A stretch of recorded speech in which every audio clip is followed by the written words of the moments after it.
Ladies and gentlemen, a very warm welcome. This is the grandest stage one can have to talk about all things telecom. I would like to welcome on stage the Department of Telecom, Telecommunications Secretary, Dr. Neeraj Mittal. A big round of applause for him.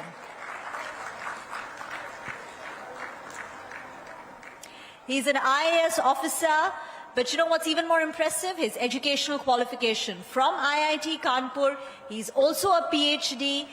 He was an IAS. He started his career 35 years ago with CDOT. So he's come a full circle, and he comes with himself a big wealth of experience.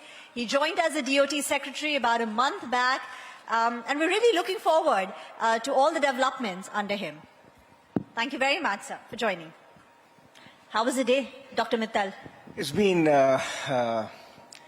excellent because I don't think we've had so many delegates here in any of the past. I was just checking, the last time we had about 30,000 delegates. Today we had 46,000 registrations. So it's been awesome. Incredible, absolutely incredible. My heart swells with pride, seeing all this today.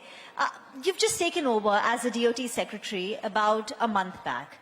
And India has seen an unprecedented 5G rollout. I remember IMC 2022. It was all about ushering 5G, making India count in the league tables of 5G. IMC 2023 is all about taking that 5G mandate forward, monetizing it. We're also now talking about bringing in innovative technology, laying the foundation for innovative technology, laying the foundation for 6G.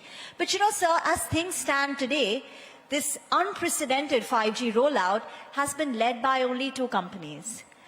The government has made it very vocal that they want a thriving, competitive market.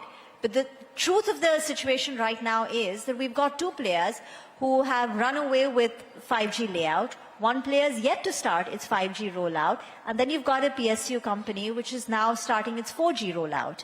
How do you feel about this state? We are very proud that the two companies who have led the 5G rollout, they have done it in the fastest time ever possible. We have lakhs of towers and BTSs which have been established. To give 5G coverage to such a large population is not a joke. I don't think it has been attempted anywhere before except perhaps China. And therefore, they deserve all the applause. They are Indian companies. At the same time, I think the government also took a very conscious decision and a very bold decision 2 years ago, saying that India shall not depend on foreign clutches for its critical core infrastructure technology. And that's when the onus was given to the consortium of CDOT, Tejas and TCS to develop the 4G technology for the India, and they are very well on track. The Honorable Minister has already committed in public that very shortly this will be rolled out. We are very confident that we will not only have a 4G indigenously developed technology, both core and RAN, but we will also have 5G along with it, which will soon, fructify. So I think we are in good shape. Okay. You took charge a month back. What would be your top 3 priorities if we meet again, same time next year, IMC 2024? What would have the past 1 year look like according to you? The Honorable Prime Minister has, laid these priorities very clearly. Even today when he spoke, he said that, we have to have a self-reliant India in technology. Not only self-reliant, we also want the Indian technology to be part of the rest of the world. And he gave examples about how we were an importer of, mobile phones, and we have become an exporter of mobile phones. How we were importing equipment, telecom equipment, and we are also now, exporting it. If you take optical fiber, I was told some 35 million, goes out of India as exports. So we are, kind of becoming an exporter. So we want to, 1 year down the line, we would like to see India exporting in high value added, high IPR products. That would be the benchmark. We would also like to see a lot of manufacturing happening within India of critical telecom equipment. So high-end routers, optical equipment, the software which is required to, develop. We already have an inherent strength of software in other services, but telecom software, we haven't had too much expertise. And we are very well, if you go around in IMC, you will see at least 3 or 4 companies demonstrating their 4G core, which means they have all developed it independently. So I think, these two are really critical at a macro level. But I would also like, as a third priority, that our startups become an integral part of this growth story. So the first one is India garners a higher market share of exporting mobile phones, smartphones. The second one and is telecom equipment. And telecom equipment. I thought that was the second one.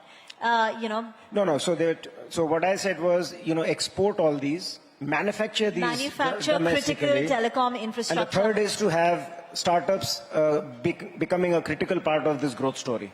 Okay. When we talk about 5G, companies have spent and committed billions of dollars to 5G. Yet all of us are using 5G for free. Companies have not yet got the return commensurate with the investment that they've made on 5G. We don't have that killer 5G app yet. So before we think ahead and look ahead to 6G, don't we need to monetize 5G? And what is the thought process in the industry about monetizing 5G? So on 5G, yes. I mean, if you talk to possibly in Europe, somebody, whether, they might say 5G has failed, but we are not going to let that happen in India. If you see the foresight of our Prime Minister, he announced 1 year ago that we will have 100, 5G use cases labs. I don't think anywhere in the world we have established such labs. We have established 5G, test beds in multiple places. We are working on 5G standards. There are a host of startups who are working on, 5G-led applications. If you look at the defining or distinguishing criteria between 4G and 5G, you would realize that, low latency, high reliability, massive machine-to-machine communication. These are, the defining characteristics of 5G, which cannot happen, 4G and 5G, which cannot happen in 3G networks. And, 5G. And therefore, the use cases of them are being developed as we speak by so many players who are there today. The other use case of 5G really happens in an industrial setting, and we had a CEO roundtable conference today where they said that manufacturing, if India has to become a manufacturing destination, not just telecom equipment, but general manufacturing of all kinds, and it has to compete in the world, it has to become smart manufacturing. And that can only happen with 5G deployment. And of course, there's going to be a cost to it, but I think India cannot do without doing it. So I think while there is no one killer application, there are hundreds of killer applications out there. It's a matter of time that they develop, and we will make sure that they develop. What else was discussed at that CEO roundtable? Well, we discussed a lot of issues. One of the things was about how to make India a manufacturing destination for the telecom equipment. And, a few things came up about what changes can be made to the policy framework, how can ease of doing business be done a little better, how can, the production link incentive scheme could be tinkered a little bit. So very valid and good suggestions were received. The other thing we discussed was about cyber security. Even during the G20, we had massive attacks on Indian IT infrastructure from abroad and from within by foreign players. And we defended all of them very vigorously. Nobody succeeded. That goes a lot to say about our capability, but there is a lot to be done. So we spoke about if there can be a unified, secure, an architecture for cyber security which is secure by design, zero trust. So those are the kind of things we discussed in that roundtable. Since, a big thrust of the conversation was around manufacturing, and that's clearly your priority, make in India, make in India for the world, would we be looking to up some sort of, provide some regulatory support, financial support to enable that? We already have a PLI for manufacturing telecom equipment, but is there going to be some added policy support? So we already have a PLI scheme. It is at about 12,195 crores for a period of 5 years. I think we have spent some 3,000 crores or something like that so far. But we intend to, so one of the suggestions there was that you are giving it for, X type of products. Can you increase it for, different kind of products? Expand the scope of the scheme. And these are the kind of suggestions we are looking forward from, forums like these, where we can make these schemes more meaningful for.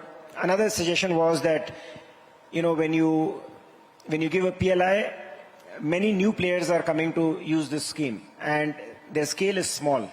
If their scale is small, if you give them a 4% or a 6% incentive or their gross revenue, that's not enough to compensate for the cost disadvantage which they may have with a big player. So I think we have money is enough. All we need to do is to tinker the scheme so that it becomes more relevant. And we look forward to, forums like these to make it more relevant.